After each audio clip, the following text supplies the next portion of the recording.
주일 2부 예배에 나오신 여러분 한 분 한 분을 환영하고 축복합니다. 오늘도 우리에게 주신 말씀을 통하여 우리의 삶이 변화될 것을 기대하며 다 함께 자리에서 일어나셔서 면류관 가지고 찬양하며 예배의 자리에 나아가겠습니다.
주의 재단에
주일 2부 예배에 참석한 여러분들 한 사람 한 사람을 주님의 이름으로 사랑하고 축복합니다. 여러 가지 사정으로 인하여 이 자리에 함께 예배드리지 못하고 세계 곳곳에서 방방곡곡에서 예배드리는 많은 지체들이 있습니다. 특별히 사무실에서 아이를 키우는 엄마 아빠들 이 안에 참 들어오고 싶을 텐데 애들은 큽니다. 조금만 기다리시면 돼요. 우리 모두에게 한번 인사하고 말씀으로 들어가면 좋겠습니다. 우리 주님의 이름으로 축복합니다. 아주 밝게 손을 흔들어 한번 인사합시다. 시작. 주님의 이름으로 축복합니다. 축복합니다. 자, 오늘 22번째 말씀입니다. 제발 성숙하십시오. 이런 주제로 말씀을 나누려고 합니다. 이제는 더 이상 여러분들에게 성경을 읽으십시오 이런 얘기 안 해도 되는 거죠? 이제 성경 읽으세요 이런 얘기 안 하겠습니다. 네, 우리 서로 믿고 삽시다. 네. 오늘 말씀은 지난주의 말씀과 연결이 되고 있습니다. 지난주에 사도 바울이 이스라엘 백성들이 했던 죄악들, 특히 우상숭배에 대한 것들을 하나님이 얼마나 싫어하시는가 그러면서 너희들이 너희 조상들이 했던 일들을 거울로 삼아서 너희들은 그러지 않았으면 좋겠다. 오늘 그 말씀의 연속선상에 있습니다. 말씀의 제목은 제발 성숙하십시오라고 하는 제목인데 이유는 사도 바울이 그 옛날 조상들의 신앙을 너희들이 바라보며 이제는 신앙이 좀 성숙했으면 좋겠다 이런 의미겠죠.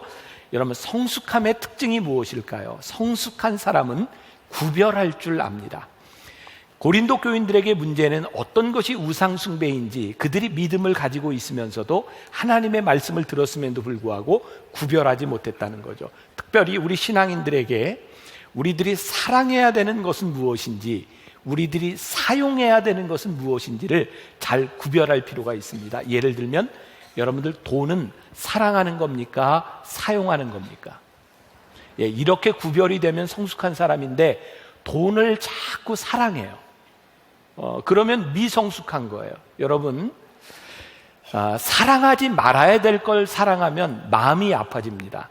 여러분들이 돈을 사랑하는데 돈이 여러분들을 사랑하진 않잖아요. 돈도 여러분들 사랑하나요?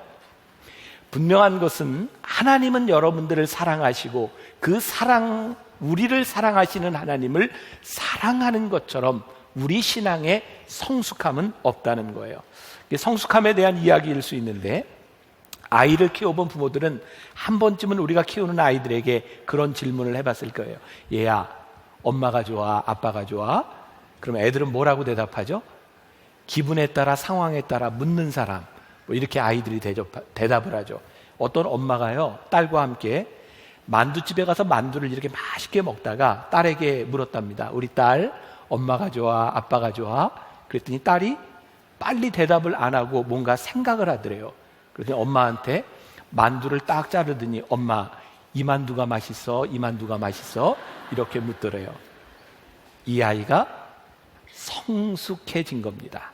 이제 무엇인가를 분별할 수 있게 되었고 내 기분으로 그냥 대답하지 않는다는 겁니다. 성숙은 더 이상 우리들이 감정의 노예가 아니라 우리들이 생각할 수 있게 되었다는 겁니다. 믿음은 우리로 하여금 성숙하게 만들어줍니다. 성숙한 사람은 그리스도 안에서 하나님의 말씀 가운데서 생각할 수 있는 사람이 되어지는 겁니다. 그런데 고린도에 있는 교인들을 보니까 이 판단과 성숙이 부족했던 거예요. 복음이 들어오기 전에 그 나라는 우상을 숭배하는 나라였고 그들에게는 우상을 숭배하는 습성들이 많이 들어와 있었습니다. 복음이 들어간 뒤에는 하나님을 섬기는 것이 무엇이고 우상을 숭배하는 것이 무엇인지 구별할 수 있어야 되는데 그것을 구별하지 못하고 이들은 어떤 기준을 삼았냐면 나에게 무슨 유익이 되느냐. 미성숙한 사람의 특징이 뭐냐면 나에게 유익이 되는 것을 생각하는 거죠. 반대로 성숙함의 특징은 누구에게 유익이 되느냐를 생각할 때입니다. 오늘 말씀 14절이 이렇게 시작합니다. 그런즉이라고 하는 말은 이전에 있었던 말씀을 우리들이 기억해야 되는 거죠. 이스라엘 백성들이 우상을 숭배했던 것을 너희들이 거울로 삼았은즉 그런즉 내 사랑하는 자들아 우상 숭배를 피하라. 그리고 밑에서 쭉 설명하고 있습니다. 여기에서 사도 바울이 고린도 교인들을 향하여 이렇게 부릅니다. 사랑하는 자들아. 여러분, 사도 바울이 고린도 교인들을 향해서 사랑하는 자들아 라고 부르고 있는데 그 사람들이 어떤 사람입니까? 지금 우리들이 고린도전서 10장까지 오는 동안 고린도 교인들을 보니까 이 사람들이 얼마나 많은 문제가 있었는지 아세요? 복음을 받아들이고 그들은 분파가 생겼어요. 매일 싸웁니다. 고린도 교인들은 정말 교회에서는 생각할 수 없는 음행의 문제를 가지고 많은 문제를 일으켰던 사람들이기도 합니다. 고린도 교인들은 하나님이 주신 은사를 가지고 서로 잘났다고 그렇게 싸우는 사람들이었습니다. 근데 사도 바울이 그런 고린도 교인들을 바라보며 뭐라고 이야기하냐면 사랑하는 자들아. 저는 이 사도 바울의 이 서신을 묵상할 때마다 그 교인들을 위한 사도 바울 목자의 마음이 무엇이었는가를 점점 깨닫게 되는 것 같아요. 고린도 교회, 우상이 많았던 그 교회에 사도 바울이 그들에게 복음을 전했을 때 그것은 해산의 고통과도 같은 것이었어요. 그들은 영적으로 그 교인들을 낳았어요. 아무리 말썽을 부리고 있지만 그들을 절대로 포기할 수 없는 마음. 그래서 사도 바울은 사랑하는 자들아 이렇게 이야기를 하고 있어요. 목회자는 똑같은 마음이 아니겠습니까? 저도 목회를 하면서 제가 좋아하는 사람들은 말을 잘 듣는 좋은 교인이 아니겠습니까? 이렇게 이야기를 하면 여러분들 지금 속에서 좀 그럴 거예요. 우리도 좋은 목사님이 좋지 아무 목사님이나 좋은 건 아니에요. 우리들에게 분명한 것입니다. 좋은 사람을 좋아하게 되어 있는 것입니다. 그런데 목양하는 이 자리에서 만났던 교인들은 참 좋아하기 힘든 사람들이었어요. 근데 사도 바울은 그들을 향하여 사랑하는 자들아 이렇게 말을 하고 있죠. 목회를 한다는 것이 누가 잘못했는가, 누가 잘못을 저질렀는가 그것을 구별해내는 것이 목사가 아니라, 그것을 구별해내는 것이 목양이 아니라 우리들 속에 수없이 많은 문제를 가지고 있는 이 사람들을 하나님께서 나에게 맡겨주신 것이 너무나 감사하고 이 문제 투성이인 사람들이 내 사랑하는 자들로 고백되어질 때 그것이 비로소 성숙된 크리스찬의 공동체를 만들어가는 것이에요. 오늘 여러분들 목회의 관점에서 뿐만 아니라 여러분들 신앙생활의 관점에서 여러분들의 공동체를 바라보세요. 우리는 공동체 가운데서 누군가를 정말 우리를 힘들게 하고 공동체를 힘들게 하는 그 사람의 잘못을 가려내는 것이 성숙한 것이 아니라 그들이 나에게 맡겨준 사명으로 느껴지고 우리가 이 공동체 안에서 그들을 목양해야 되겠다고 하는 마음이 들 때 우리는 성숙한 공동체를 만들어가는 거죠. 그리스도인이 되었다고 하는 말, 그리스도를 닮은 자들이 되었다고 하는 것은 적어도 우리들이 그리스도의 종으로 살겠다는 거예요. 여러분, 사도 바울은 기꺼이 종이 되기를 원했어요. 누가 시켜서 한 것이 아니라 나는 스스로 종이 되어서 섬기겠습니다. 이 말은 내 삶을 하나님 앞에 거룩한 삶으로 드리겠습니다. 오늘 여러분들이 믿음의 공동체로 나와 있다고 하는 사실, 오늘 여러분들이 여기서 예배를 드린다고 하는 이 사실은요, 우리들이 기꺼이 종이 되겠다고 하는 믿음의 고백이 없이는 우리들이 설 수 없는 거거든요. 여러분, 예배를 영어로 worship이라고 이야기를 합니다. 거기에다가 worship 서비스라고 하는 말을 해요. worship이 뭡니까? 내가 하나님을 높여드리는 겁니다. 하나님을 섬기는 겁니다. 내가 이 예배 가운데 주인이 되는 것이 아니라 내가 기꺼이 종이 되기로 결심하는 것입니다. 오늘날 우리 예배가 예배되지 못하는 이유가 무엇일까요? 우리가 예배 가운데 종이 되려고 하지 않습니다. 우리의 만족이 채워지지 않으면 견디지 못하고, 누군가 나를 힘들게 하는 것을 견디지 못하고, 나를 힘들게 하는 그 사람이 전혀 내 사랑하는 자들로 보여지지 않는 겁니다. 미성숙입니다. 우리들이 그럴 만한 능력을 가지고 있는 것이 아니라 그 일을 위하여 나아가야 되는 거죠. 우리가 우상을 숭배한다고 하는 것은 언제부터인가? 아니, 지금 이 순간 내가 주인이 되었을 때, 하나님이 주인 되지 못하고 일어나는 모든 일은 우상 숭배입니다. 오늘 여러분들이 예배를 드리러 오는 시간부터 나가서 여러분들의 삶을 살아가는 모든 시간에까지 누가 주인인가 분명히 생각해 보아야 합니다. 여러분, 히라빈 조르바라고 하는 책을 쓴 그리스의 작가가 있습니다. 니코스 카잔차키스라고 하는 작가입니다. 많이 들어보셨을 겁니다. 그는 신앙적인 서적들을 많이 쓰게 되었는데요, 어느 날 이런 이야기를 합니다. 그의 이야기 가운데 어떤 젊은이가 에게해에 있는 작은 외딴 섬에 홀로 서 있는 수도사를 찾아갑니다. 높은 바위 위에 작은 방에 홀로 있는 수도사를 바라보며 젊은이가 묻습니다.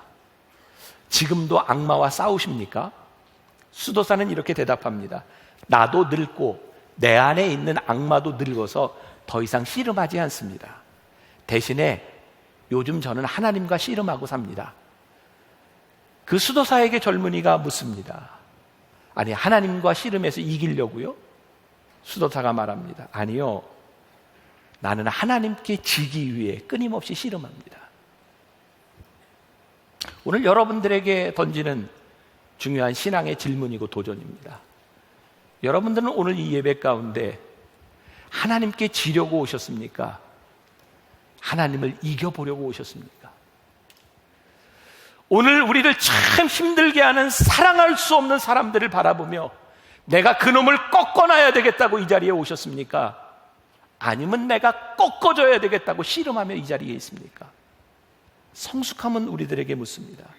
오늘 사도 바울은 아주 중요한 말씀을 하고 있습니다. 15절, 여러분들이 펜을 꺼내서 하이라이트를 하고 꼭 기억하세요. 15절에 보면 어떤 말씀이 나오고 있냐면 스스로 판단하라 라고 하는 말씀이 나오고, 15절, 나는 지혜 있는 자들에게 말함과 같이 하노니 너희는 내가 이르기를 말을 스스로 판단하라. 여기에 여러분들이 밑줄을 쭉 긋고 잘 기억했으면 좋겠습니다. 내가 어떻게 살아갈까? 참 우리들이 착각하는 게 있어요. 우리들이 주변에 믿음 있다고 생각하는 사람들 늘 이렇게 기도합니다. 하나님의 음성을 들어야죠. 여러분, 하나님의 음성을 듣는 것이 틀린 것이 아닙니다. 근데 어떤 하나님의 음성을 듣느냐가 중요한 거죠. 너무너무 믿음이 좋아서 아침에 말씀 묵상을 쫙 하고 하나님의 음성을 듣기 위해 기다립니다. 하나님, 오늘 제가 말씀대로 살기를 원하는데 나가서 제가 차를 타고 출근을 해야 되는데 지하철을 탈까요? 버스를 탈까요? 저에게 말씀해 주세요. 아주 신실하게. 그리고 회사에 출근해서는 하나님, 오늘 제가 점심을 먹으려고 하는데 무슨 밥을 먹어야 할까요? 저에게 말씀해 주세요. 누구랑 먹을까요? 아주 신실해 보여요.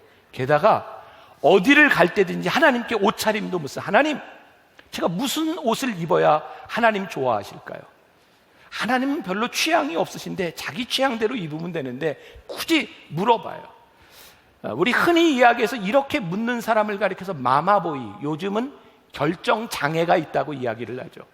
여러분, 성숙하고 믿음 있는 신앙이 된다는 것과 결정하지 못하는 결정장애인이 되는 것은 다른 차원의 문제입니다. 여러분, 우리들이 무엇이 진리인지, 하나님의 뜻이 무엇인지 알고 살아가는 우리들에게 하나님이 말씀하시는 것은 모든 구차한 것들을 물어보라고 하는 것이 아니라 너에게 믿음의 원리와 신앙의 원리가 너희들에게 주어져 있으면 이제는 스스로 판단할 수 있는 사람이 되어라. 아주 중요한 이야기입니다. 믿음이 좋은 것처럼 보이나 그것은 장애를 가진 것입니다. 우리들이 성숙한 그리스도인이 된다고 하는 것. 저는요, 그 유학생들을 위한 집회에 가서 상담을 할 기회들이 있습니다. 아이들이 상담을 많이 요청해요. 제가 몇 번 상담을 해보고는 저는 상담을 안 합니다. 저는 성격적으로 상담을 못할 것 같습니다. 그리고 상담을 안 했어요. 왜냐하면 상담하러 오는 그 청년들의 이야기를 듣잖아요. 상담을 들으면 이게 공감이 돼야 되는데 저는 화가 나요. 상담하는 애들 그냥 때려주고, 아이씨, 야 임마, 그걸 상담이라고 하니? 때려주고 싶어요. 주로 이런 상담을 많이 하거든요. 목사님, 제가 학교를 다니면서 친구를 잘못 사귀었는데 어떡하죠? 야 임마, 끊어. 아니, 무슨 파티, 술 뭐 이런 거 가지고 고민하고 상담을 해. 그게 고민할 내용이 아닙니다. 마마보이지. 하나님의 말씀 안에서 네가 들으며 말씀을 듣고 하나님의 말씀을 읽는 사람인데 그거 네가 스스로 판단해야지. 제가 볼 땐 상담이 필요하긴 한데 상담 중독증에 걸리면 큰 문제입니다. 왜? 미숙함에서 벗어나지 못하기 때문입니다. 원리가 있어요. 자, 보세요. 오늘 본문 말씀 21절 같이 한번 봉독해 봅니다. 너희가 주의 잔과 귀신의 잔을 겸하여 마시지 못하고 주의 식탁과 귀신의 식탁에 겸하여 참여하지 못하리라. 원리입니다. 성경은 우리들에게 원리를 말씀하시고 이 원리 가운데 우리로 하여금 스스로 판단할 수 있는 성숙한 그리스도인이 되기를 원하세요. 무엇이 원리입니까? 주의 잔과 귀신의 잔을 너희들이 겸하여 먹거나 겸하여 섬길 수 없느니라. 그러면 우리들에게 필요한 것은 상담이 아니라 결정입니다. 이 원리 가운데서 하나님이 원하시는 것이 무엇인지를 알기 때문에 우리를 얽매이고 있는 우상과 그 모든 속박으로부터 우리들이 자유할 수 있는 겁니다. 왜? 하나님께서 우리들에게 이 자유의 복음의 원리를 주셨기 때문입니다. 참 문제는 하나님이 우리들에게 원리를 주셨음에도 불구하고 결정하지 못하고 판단하지 못하고 희지부지 살아가는 거예요. 여러분들 중에 아직도 이사할 때 손 없는 날 찾는 사람이 있죠? 있어요? 없어요? 자신 있게 또 있다 그러면 여러분 보세요. 하나님이 만물의 주관자라고 우리들이 믿고 있는데 우리들이 믿음으로 고백을 했는데 왜 거기에서 자유하지 못하세요? 많은 부분들 가운데 우리들이 관습이라고 하는 것은 있지만 세상의 영적인 것들, 우상 숭배하는 자들이 만들어 놓은 것들에 대하여 이 세상 만물을 창조하신 하나님을 우리들이 믿고 있는데 왜 그것을 결정하지 못하고 결단하지 못하고 마마보이처럼 결정 장애를 가진 사람처럼 살아가느냐 이 말이에요. 오늘 사도 바울이 고린도 교인들을 바라보면 너무너무 안타까웠던 거예요. 너희들이 하나님을 믿기 전에 가졌던 너희들의 우상 숭배하는 것들과 너희들의 습성을 버리지 못하고 그것에 노예가 되어 있는 너희들을 바라보니 자유하지 못하는 것을 보니 너희들이 참 불쌍하구나. 여러분, 진리를 알지니 진리가 너희를 자유케 하리라고 말씀하셨어요. 우리가 진리를 아는 순간 우리들의 삶에서 자유케 될 만한 일들이 얼마나 많이 있습니까?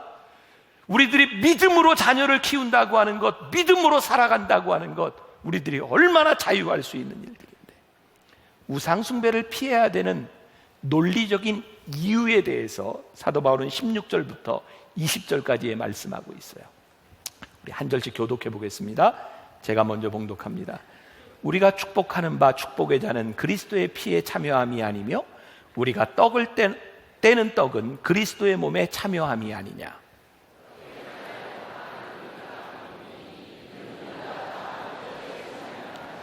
육신을 따라 난 이스라엘을 보라. 제물을 먹는 자들이 제단에 참여하는 자들이 아니냐.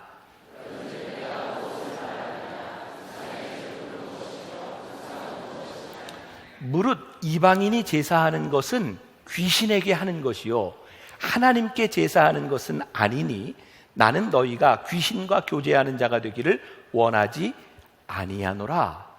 명확하게 말씀하고 있거든요. 우리들이 성찬에 떡을 떼고 포도주를 먹는 것은 그리스도의 몸에 참여하는 것입니다. 맞죠? 옛날 고대 구약시대 사람들은 하나님께 제물을 드리면서 그 제물을 먹으며 우리는 하나님의 제사에 참여했습니다. 명백합니다. 그런가 하면 이방신들은 이방신들에게 제사하고 그 음식을 먹음으로 인하여 이방신을 숭배하고 있는 것입니다.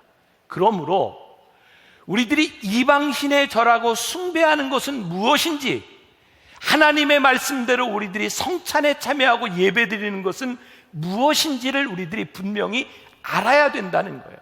우리들이 너무 쉽게 형식과 의미를 구별하지 못하고 살아가면 안 된다는 거예요. 여러분 보세요. 모든 것에는 형식이 있어요. 근데 그 형식 안에는 의미가 들어있어요. 우리가 요즘 제사 문제로 교계 안에서도 많은 논쟁들이 일어나고 있는데 제사를 드릴 때 우리들이 절을 하기도 하고 지방을 쓰기도 하고 분명히 조상 신에게 우리들이 절을 한다고 하면 그 절하는 것은 형식의 의미가 아니라 거기에는 의미가 들어가 있는 겁니다. 그러므로 우리들이 조상을 제사하는 그 제사를 우리의 신앙이 용납할 수 없는 겁니다. 왜? 그것은 우상 숭배이기 때문입니다. 그러나 만일 여러분들이 제사라고 하는 것이 아니라 내가 조상들을 생각하며 우리 민족의 관습에 따라 여러분들이 효의 행위로 절을 한다면 그것은 제사와는 다른 것입니다. 그 형식 가운데 제사의 우상 숭배의 의미가 없기 때문입니다. 우리들이 이런 정도는 판단할 수 있어야 된다는 말이에요. 여러분들 초창기에 선교사들이 이 땅에 들어와서 어른들에게 절하는 것을 보고 우상 숭배라 그랬습니다. 왠지 아세요? 서양의 문화 가운데는 그런 절이 없습니다. 어른한테도 인사할 때 하이, 헬로 이게 악수해요. 우리나라에서 그래봐 이게 큰일 나지. 이렇게만 하요. 주머니에서는 하이 이렇게 하죠. 저는 수업 때 미국에서 공부할 때 제일 정말 이렇게 좀 마음에 좀 그랬던 게 정말 같은 학생들이지만 선생님이 들어오는데 학생이 책상 위에 이렇게 발 딱 올리고 하이, 선생님도 하이. 왜? 이게 통용이 되는 겁니다. 왜? 그 속의 의미와 형식들이 이해가 되기 때문입니다. 그런데 우리나라 문화에서는 형식이 또 다른 의미를 가지고 있는 거죠. 형식과 의미를 우리들이 구별할 수 있어야 되는 거예요. 우리가 어른들에게 절을 하는 것은 그런 우상 숭배의 의미가 아닙니다. 우리는 존중에 대한 의미이죠. 여러분들 보세요. 토착하라고 하는 말이 생기기 시작했어요. 한국의 기독교를 우리 한국적으로 만들어가자. 그래서 기도할 때도 여러분들 기도할 때 어떻게 기도하세요? 이렇게? 옛날에는 이렇게 기도했는데 요즘은 이렇게 기도 잘 안 하더라고요. 그냥 이렇게 눈 감고 뭐 이러고 기도하고. 옛날에 어린아이들 얘들아 기도서 남은 애들이 다 너무너무 예뻤잖아요. 이 모습 가운데는 하나님을 향한 마음이 있는 겁니다. 그런데 이제 토착화를 이야기하면서 우리 옛날 어머니들은 천지신명께 기도할 때 어떻게 했어요? 비나이다 비나이다 천지신명께 비나이다 이랬잖아요. 그럼 우리가 이제 대상이 바뀌었어요. 이제 우리들은 하나님을 믿으며 하나님께 기도하는데 우리 옛날에 가지고 있었던 고유한 우리 부모님들의 이런 습성을 따라 하나님께 기도합시다. 하나님 이렇게 기도하면 여러분 은혜가 되겠습니까? 여러분 이런 것 정도는 우리가 분별할 수 있다는 거예요. 왜? 그 형식 가운데 의미가 들어있는데 그것이 무엇인지를 우리들이 분별할 수 있게 되었다는 거예요. 그리고 무엇이 유익한지를 우리들이 생각해야 되고 나의 유익을 위해서 하는 것이 아니라 다른 사람의 유익을 위하여 내가 무엇을 할지를 생각할 수 있을 때 그것이 성숙해 간다는 거예요. 요즘 제가 참 많이 고민합니다. 제가 말씀을 준비하며 신앙생활을 오래 하면 오래 할수록 깨닫게 되는 것이 있는데 제가 설교하는 이 설교는 제가 가르칠 수 있는 것은 답을 가르쳐주는 것이 아니라 성경의 원리를 가르쳐주는 것이고 이 성경의 원리를 따라 여러분들이 판단하고 여러분들이 무엇인지 구별할 수 있는 사람을 만들어야 신앙이 흔들리지 않고 커나가는 것이지 우리들이 왜 어린아이처럼 머물려 하는가. 오늘 우상숭배라고 하는 것을 조금 더 생각해 보겠습니다. 먼저 우리들에게 영적인 우상숭배가 있습니다. 우리는 신앙생활을 하면서 많은 영적 체험을 합니다. 여러분들에게도 그런 체험이 있을 겁니다. 그런데 그 체험이 우상숭배가 되는 것이 무섭다는 거예요. 왜? 고린도 교인들에게도 보니까 하나님이 많은 은사를 주셨어요. 방언도 하고 예언도 하고 병도 고치고 가르치는 은사도 주고. 근데 문제는 무엇입니까? 은사를 받은 사람들이 내가 받은 것이 최고라고 생각하는 거죠. 다른 말로 이야기하면 내가 받은 은사를 너희가 받지 못하면 너희들은 좀 잘못된 것이다 라고 생각하는 거죠. 이것을 영적 우상숭배라고 말하는 거예요. 여러분 우리나라 기독교 역사 가운데 보면 영적인 은혜를 충만하게 받았던 사람들 중에 많은 사람들이 결국은 이단으로 우상숭배를 하다가 역사 속에서 사라져버립니다. 예를 들어서 신유의 역사가 놀랍게 일어났던 몇몇 단체들이 있습니다. 그런데 문제는 이 사람들이 신유의 역사가 일어나지 않으면 하나님의 역사가 없는 것처럼 생각하는 거죠. 여러분 수십 년 전 이 세계의 기독교 역사 가운데 아주 기이한 현상들이 일어났어요. 뭐냐면 빈야드를 통해서 성령이 역사하는데요 놀라운 일들이 일어납니다. 성령을 받으면 홀리 레핑이라고 해서 막 웃어요. 그리고 성령이 쫙 충만하면 짖어요. 홀리 바킹이라고 해가지고요 개처럼 막 짖습니다. 막. 저는 그게 성령의 역사일 수 있다고 저는 분명히 믿습니다. 하나의 현상이기 때문입니다. 그런데 문제는 빈야드 운동을 통해서 그런 운동이 일어나는 건 좋은데 그런 운동이 일어나지 않으면 뭔가 잘못된 것처럼 생각하는 것이 문제죠. G12라고 하는 운동을 듣고 굉장히 좋은 운동입니다. 그래서 영적인 역사들이 일어나는데요. 막 집회에서 이가 금으로 변해요. 그리고 막 금가루도 막 날려요. 우리들은 모릅니다. 그것이 어떻게 일어나는 일인지 모르지만 그것이 일어나지 않으면 하나님의 역사가 없다고 생각하는 것이 교만이 되어서 자기의 영적 체험들이 우상숭배가 되는 것이 얼마나 무서운 일인지 몰라요.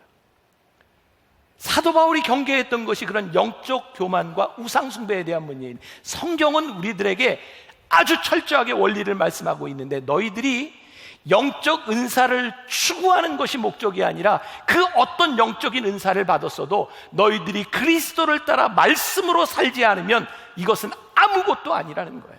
그래서 우리들이 영적 은사들을 우리들이 분별할 줄 알아야 되는 거예요. 그것이 거짓이 아니라 그것이 우상이 되기 시작할 때 얼마나 무서운 일들이 일어날 수 있는가. 그래서 건강한 하나님의 사람들은 영적 우상 숭배에 빠지지 않도록 말씀 가운데 세워져야 되는 것이고, 또 하나 우리 이성주의의 우상 숭배가 있을 수 있어요.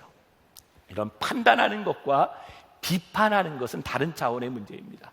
우리는 말씀을 가지고 판단할 수 있어야 합니다. 그러나 우리들의 이성을 가지고 비판하기 시작하면 우리의 비판이 우상이 되어버려요. 하나님의 말씀보다, 하나님의 역사보다 우리의 이성이 우위에 서기 시작할 때 무서운 일들이 일어나요. 제가 언젠가 중국에 갔을 때 어떤 장로님하고 이제 식사를 하는데 너무너무 잘 드세요. 이렇게 빨리 먹으면 안 되는데, 이거 살찌면 안 되는데, 근데도 2번만 씹으면 넘어간대요. 그리고 너무 맛있는 건 씹으려고 하는데 그냥 넘어간대요. 뭐 저도 그 중에 하나죠. 정말 맛있는 게 너무너무 좋아요. 건강한 사람입니까? 안 건강한 사람입니까? 건강한 사람입니다. 먹을 것을 보고 소화하는 것, 저는 이게 건강이라고 생각해요. 물론 우리들이 조심해야 되고 판단해야 될 것들이 많이 있지만, 만일 여러분들의 판단이 비판으로 인하여 지나쳐서 하나님의 말씀을 소화하지 못하고 하나님의 말씀을 여러분들의 비판의 영역에서 받아들이지 못할 때 우리들의 이성이 우상이 되어버리는 거죠. 저는 요즘 제 신앙의 고백입니다. 신앙생활을 하면 할수록 모르는 게 참 많아요. 어쩌면 그렇게 모르는 게 많아요. 제가 얼마 전에도 그런 글을 썼는데 이런 제목이어서 하나님을 모른다고 인정하자. 이게 여러분들에게 어떻게 들려질지 모르지만 제가요 참 기도하고 노력하고 하나님의 어떤 부분을 하나님이 이런 분이시구나 라고 알게 되면요, 내가 알지 못하는 하나님이 너무 많은 거예요. 나는 내가 경험한 하나님밖에는 모른다고 하는 것을 인정할 수밖에 없는 거예요. 그런데 만약에 내 이성이 이것이 하나님이라고 규정하면 내가 알고 있는 것 그 밖에 일어나는 놀라운 하나님의 역사들을 우리들이 부정하게 되고 우리들이 인정하지 못하게 된다는 거예요. 여러분, 판단하는 것은 중요하지만 여러분들이 비판하는 사람이 아니었으면 좋겠다. 하나님께서 하시는 일들에 대하여 우리들의 마음들이 열려졌으면 좋겠다. 저는 목회를 하면서 참 많이 느껴요.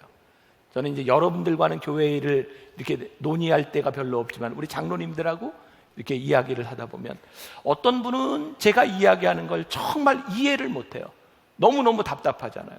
그런데 가만히 생각해 보니까 장로님들도 똑같이 생각하는, 난 진짜 목사님이 이해가 안 돼.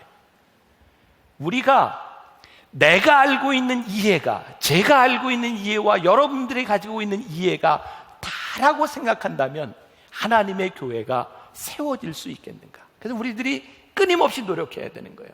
우리의 이성과 우리들의 교만의 우상에 우리들이 빠지지 않도록. 또 하나, 감정주의의 우상을 우리들이 늘 경계해야 돼요. 감정이란 무엇인가요? 여러분들에게 한번 물어보죠. 여러분들이 이렇게 나가고 예배를 마치고 나갈 때 은혜 받았습니다, 이런 표현들을 쓸 때가 있죠. 그런가 하면 오늘 예배는 아무리 해도 은혜가 안 돼. 내가 정말 안 자려고 막 필기도 하고 별짓을 다 했는데 너무너무 힘들었어. 이런 경험도 있죠. 있죠. 자, 그러면 여러분들이 은혜 받았다고 하는 것이 혹시 그런 생각해 보세요. 내가 이런 말을 할 때 하나님과 어떤 관계에서 이런 말을 하는가?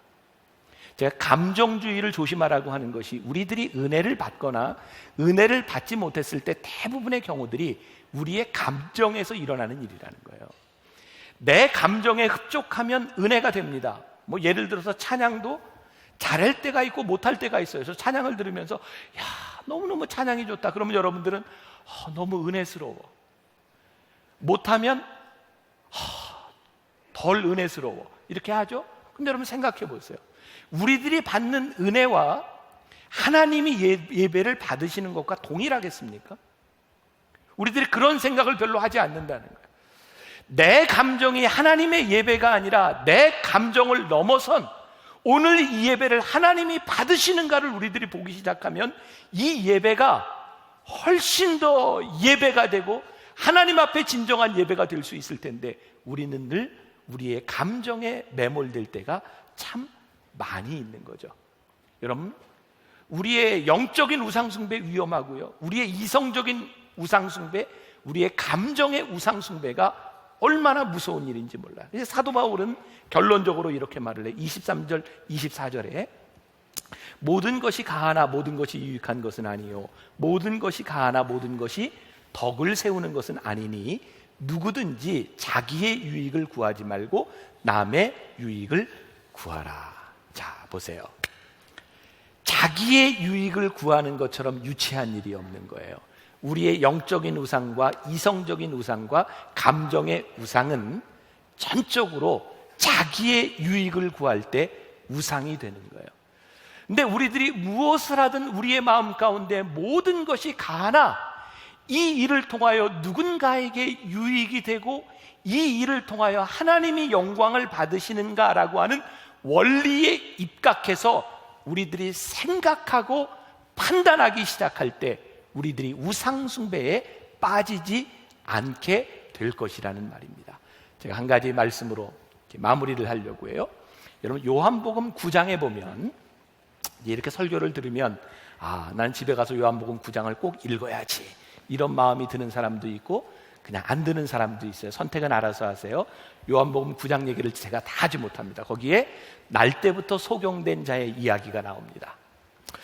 그 사람이 소경이 되었는데 예수님께 이렇게 고쳐달라기를 원하죠. 근데 제자들 사이에 논쟁이 일어났어요. 저 사람이 소경된 게 저 사람의 죄일까 아니면 그 부모의 죄일까, 이거 가지고 논쟁이 일어나요. 근데 제자들은 논쟁을 하고 있는데 예수님은 그 소경의 눈을 고쳐주셨어요. 근데 참 신기하죠. 예수님이 소경들의 눈을 고쳐주셨는데 주위에 보고 있던 사람들이 아무도 기뻐하지 않아요. 왜 기뻐하지 않았냐면 그들은 눈먼 자를 바라보며 뭐에 관심이 있었냐면 이 사람이 눈먼 것이 누구의 죄지? 그리고 자기들이 토론하고 있는데 예수님이 눈먼 자를 고치시니까 관심도 없고 기쁘지도 않은 거예요. 여러분, 우리가 우리의 이성과 우리들의 무언가의 논쟁이 시작되면요, 우리는 하나님이 하시는 일에 대하여 별로 관심이 없어요. 누군가에게 선하고 좋은 일이 생겨도 우리는 기뻐하지 않아요. 왜? 나의 유익에 의하면 저 사람이 소경된 것이 누구의 죄인가를 구별해내는 게 내 유익이에요. 유익의 관점이 틀려져 버렸어요. 여러분, 하나님을 믿으며 여러분들이 신앙생활을 하며 여러분들이 너무너무 중요하게 지켜야 될 것이 있는데 여러분들이 가지고 있는 것을 증명하거나 그것이 제일이라고 하는 것이 아니라 오늘 일어나고 있는 이 일이 누군가에게 유익이 되고 하나님이 기뻐하시는 일이라고 하면 우리가 가지고 있는 우상과 우리들의 고집을 내려놓을 때, 그때 사도 바울이 이야기하는 성숙한 크리스찬의 모습들이 드러나는 거죠. 제 친구 중에 제가 정말 너무너무 좋아하는, 정말 대학 다닐 때부터, 신학대학 다닐 때부터 공부를 열심히 한 친구가 있어요. 신학, 철학, 모든 분야에 있어서 정말 제가 따라갈 수 없을 만큼 해박해요. 중국에 오랫동안 있으면서 그 친구는 중국어에도 능통하고 한자도 잘 쓰고요, 또 붓글씨도 배워서 너무너무 잘 써요. 근데 그 친구가 몇 년 전에 한국에 이제 담임 목회자로 오게 되었어요. 그랬더니 정말 많은 지식을 가지고 있는 그 친구가 저에게 도움을 요청했어요. 목회는 어떻게 하는 거지? 이제 배운 것과 목회는 이제 조금 다른 차원의 문제이기도 했던 거죠. 그 친구가 이런 고민을 하는 거예요. 자기는 정말 많이 공부하고 책을 읽으면서 자기가 가지고 있었던 생각이 있었대요. 믿음은 성장해야 되는 거고 단계가 있다는 거죠. 제 친구의 이야기에 의하면 기도 중에 제일 저급한 기도가 통성기도라는 거예요. 아무튼 소리내서 기도하는 사람을 보면 아무튼 좀 어린 좀 이런 그런 사람들, 그리고 이제 조금 기도의 단계가 올라가면 조용히 하나님과 대화하는 묵상의 기도로 들어가고, 그리고 기도가 조금 더 발전하면 관상기도로 이렇게 이제 들어간다고 생각하고 있던 친구입니다. 근데 목회를 하면서 보니까 이런 현상들이 나타나는, 내가 저급한 기도라고 생각했던 그런 통성 기도를 하는 사람은 삶이 조금 이렇게 기도는 해도 이럴 줄 알았는데 그 중에도 신앙생활을 정말 착실하게 하는 사람도 있고, 묵상하고 관상 기도하는 사람을 보면 신앙이 참 좋으리라고 생각했는데 그 사람들 중에 전혀 그리스도인답지 않는 사람도 있고, 자기의 생각이 깨졌다는 거예요. 그리고 전적으로 자기를 이렇게 바꿔놓았던 것 중에 하나가, 중국의 지하교회를 섬길 때에 한 할머니가 영적인 체험을 하고 신유의 은사를 받은 거예요. 놀라운 일들이 일어나기 시작했어요. 이 할머니가 어떤 성경적 지식이 있는 분은 아닌데 예수의 이름으로 손을 얹으면 사람들이 낫는 거예요. 그 주변에 있는 사람들이 찾아오기 시작했어요. 기도하면 낫는 거예요. 옛날에 우리나라의 현신의 권사님이 그렇게 병자들을 많이 고쳤던 것처럼. 근데 어느 날 이 할머니가 목사님에게 찾아와서 고민을 이야기했다는 거예요. 목사님, 큰일 났어요. 기도하면 병자들이 낫는데 나은 사람들이 저에게 자꾸 먹을 걸 가져오고 선물을 가져와요. 큰 것도 아니에요. 과자도 가져오고 쌀도 가져오고. 이 할머니가 이야기하는 거예요. 목사님, 왜 하나님이 하신 일에 대하여 제가 자꾸 영광을 받아야 돼요? 이게 너무 괴로워요. 그 할머니의 이야기를 들으며 이 목사님이 저에게 했던 이야기예요. 나는 어느 정도 신앙의 단계가 성숙하고 많이 배우고 그러면 사람들이 성숙해진 줄 알았는데, 성숙이라고 하는 것은 끊임없이 하나님 앞에서 내가 누구이고 하나님이 하신 일이 무엇인지를 바라볼 때, 그게 신앙이구나라고 하는 것을 깨닫게 됐다는 거예요. 여러분, 오늘날 저희 교회도 대형교회 중에 하나예요. 대한민국에 예수 믿는 사람이라면 누구나 알 수 있는 교회 중에 하나예요. 근데 이 땅에 대형교회들이 많이 욕을 먹어요. 왜 욕을 먹을까? 가만히 생각해 보니까 성숙하지 못한 거예요. 우리는 큰 교회로서 교회가 할 수 있는 일들을 자랑해요. 만나교회가 이 정도 힘을 가지고 이 정도 일을 했습니다라고 교회의 일을 자랑하는데, 교회의 유익은 나타나는데 하나님의 유익이 없는 거예요. 돈 많은 사람? 왜 돈 많은 사람들을 향해 사람들이 손가락질을 할까요? 돈이 문제가 아닙니다.